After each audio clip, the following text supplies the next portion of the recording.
What up, boys? How we doing? Welcome back to the channel. In this video, it's currently 7 o'clock at night. It's a Monday night. It's Black Friday week, so we got a lot going on. I'm just picking up the camera because I just want to give you guys more insights into what I do on a day-by-day, film some stuff. Hopefully you guys can get some value out of it, just watching what it's like managing a sales team and just being in the high ticket sales space. So pretty raw video, but I'm just gonna bring you guys along. So far today, I already did like a good amount. I ran our team meeting, which I run every single day. So we have a team meeting where all of our salespeople jump on and we go through like where we're at. We go through training, things along those lines. I already had a bunch of one-on-ones, and then I did a interview because we're always interviewing people. So that's basically been my day. Now it's like the evening time, which is usually where like I do more, I guess you could call it just creative work or work where it's not meetings. Like I'm more so going through call reviews, seeing how people are doing for the day, like reading through end of day reports and seeing what we have in the pipeline, deals that might close and all that sort of stuff. And then obviously like I'll hit the sauna and do that kind of stuff as well, just for myself.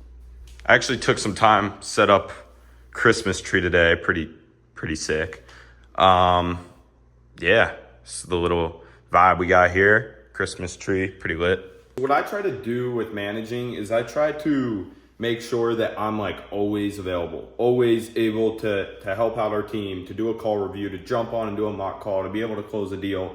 I'm essentially always trying to be available, unless I'm in the middle of another meeting, of course, where I can help out the team. And that's a lot of what happens is random things come up. Like I have to help someone with a custom agreement. I have to help someone with a payment plan.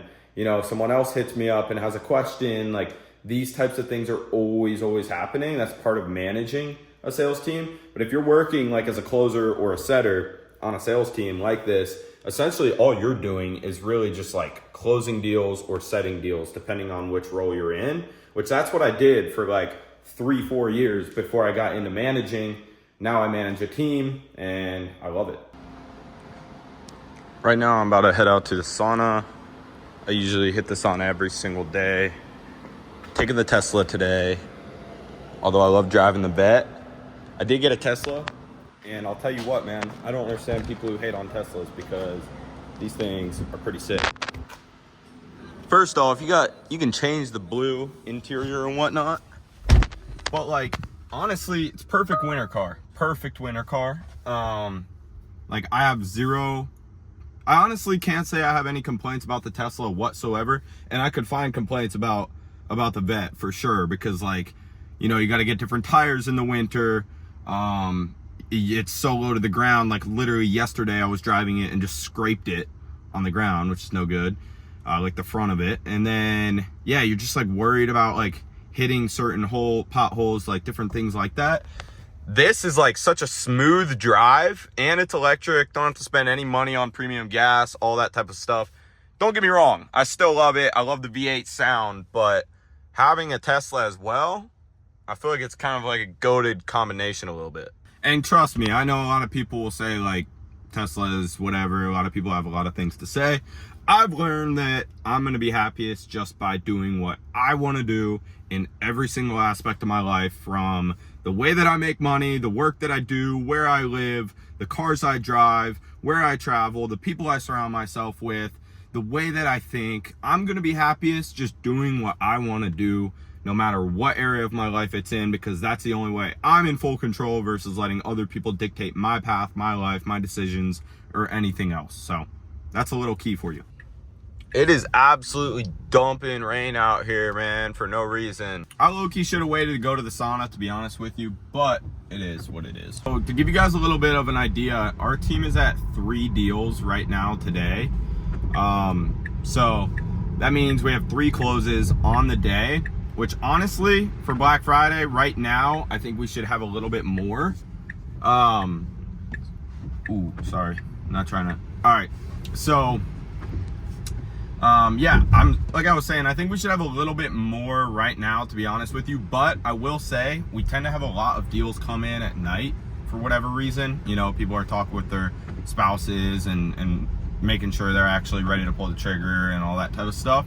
So it's 7:30 right now. I mean, I'll keep you updated on if we have more deals closed. I would expect more to close, to be honest with you. I just got off the phone with one of our closers, which is like part of what I do. I just got off the phone with one of our closers, and he was telling me about a deal that he's working right now that's coming in tomorrow because their card basically declined, and so they had to order a new card and all that type of stuff. But a lot of what I do as well, the reason why I'm explaining all this is a lot of what I do is like getting on the phone with our closers, getting on the phone with our setters, being in the loop, like having my finger on the pulse as to what deals we have, when they're closing, what our pipeline looks like, how I can help them. And just knowing that has really allowed me to be more in touch with the numbers and therefore be more in touch with where we're at, and therefore be more in touch with how we can improve and scale and continue to grow and close more deals. So that's a big part of it. And I think a lot of sales managers are not in touch enough with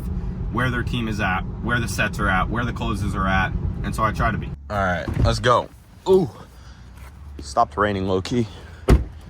Kind of nice. So yeah, I'm gonna go hit the sauna, chill out for a minute, then we're gonna get more work in. Okay, so I just got out of the sauna. I'm about to go home and do more work, but I figured I would give you guys a sales tip that most people don't actually know how to apply, because that's what I do. I do high ticket sales, and so I want to sprinkle it into these videos. If you guys are trying to learn sales, you'll find this valuable. But basically, I told this to one of our setters earlier because I was reviewing one of his calls with him, and I realized you have a script, right? And he was basically going like through the script exactly how we show him how to do it. But he's in the discovery where he's asking questions, where he's trying to learn more about this person. And the person brought up like their budget to do this specifically. And he just kind of glanced over it, because typically we wait longer to ask like budget questions, because those are questions that could bring up buying walls. So we want to build more of a relationship with the prospect before we do ask the budget questions. But since the guy brought it up, I told him, I said, man, you should have just dug into that a little bit deeper. Asked him like how much he has to invest, asked him more questions around that, how long he's been saving up. And you could have either, one, disqualified him, obviously, if he didn't have money, but two, you could have dug into that around like some of the pain points there, or some of the goals based off the finances that he told you about. And he would have felt more heard, because you're asking questions based off something he actually brought up in the conversation. So it feels more like a natural conversation to him, versus him talking about this, finances, and then you just completely pivoting back over to another question that has absolutely nothing to do with it. So the moral of the story here is active listening. Active listening is one of the most important things that you can do that'll separate you from all the other sales reps out there, because most sales reps are robots. And if you can learn how to not be a robot while still following a framework, essentially like the bones, but without having to follow like word by word the exact script, you'll do much better. I promise you that. I just want to throw in this sales tip in the middle of the video for you guys. But I'm about to go home, do more work. This is like a nightly routine. It's 8 o'clock now. I'm going to go home, lock in, do work. I'm probably going to review like 3 sales calls, submit my end of day report, see where the team is at, probably talk with our closers and setters one more time just in a quick huddle.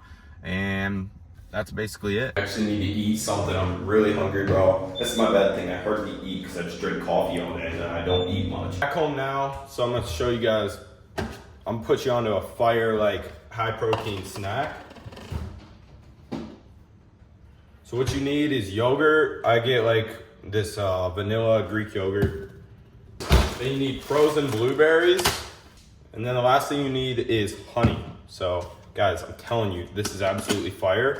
I'll show you how I mix it all up and everything like that so that you can actually see it. But I'm telling you, this is it. I eat this like basically every single day. I'm telling you guys, I have the same routine over and over. I think my routine is what allows me to mentally feel like clear, which, you know, that's what allows me to continue to push on what I need to push on every single day.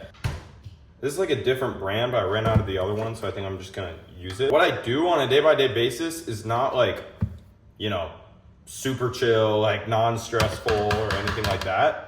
There's definitely a lot of stress that goes into it, especially managing a bigger team and just like being in charge of so many people and all that type of stuff. There's always a lot going on.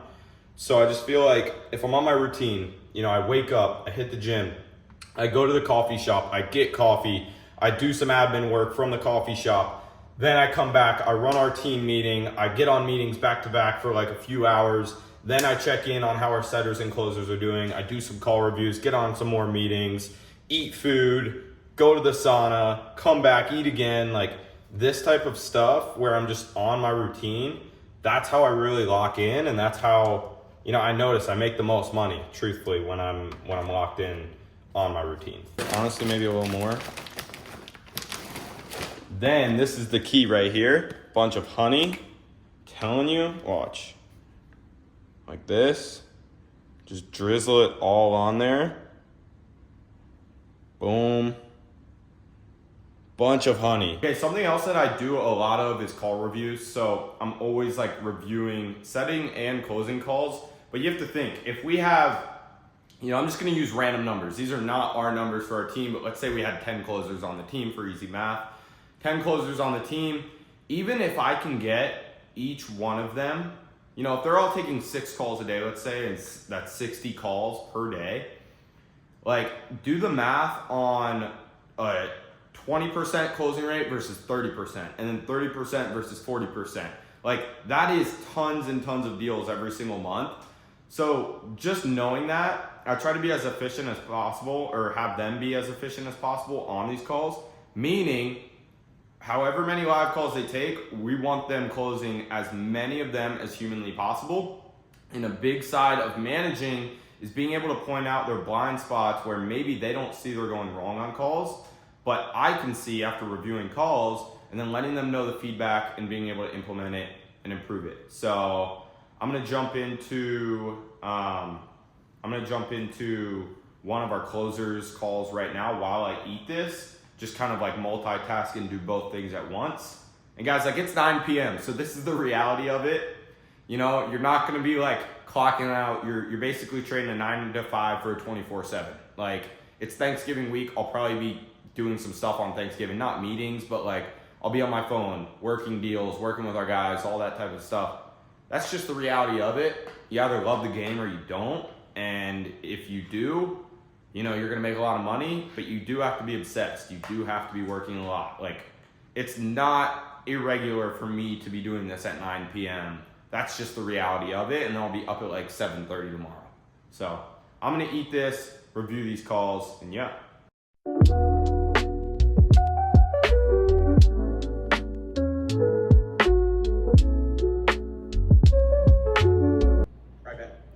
All right, so I just finished reviewing one of these calls. I didn't even finish eating yet, but this feedback I gave our closers is firing. Like, this is why I do these call reviews, because there's some simple tweaks I just saw one of our closers can make. The dude will make a ton more money doing it. His calls will be 10 times easier, and he's just gonna like have a better flow throughout his day. I don't know. It's just the feedback I gave him here is so simple. Yeah, I know for a fact, because I've done this so many times and I've seen so many calls, I know it'll make a ton of difference. I'm not gonna go too in depth because it's kind of like offer specific.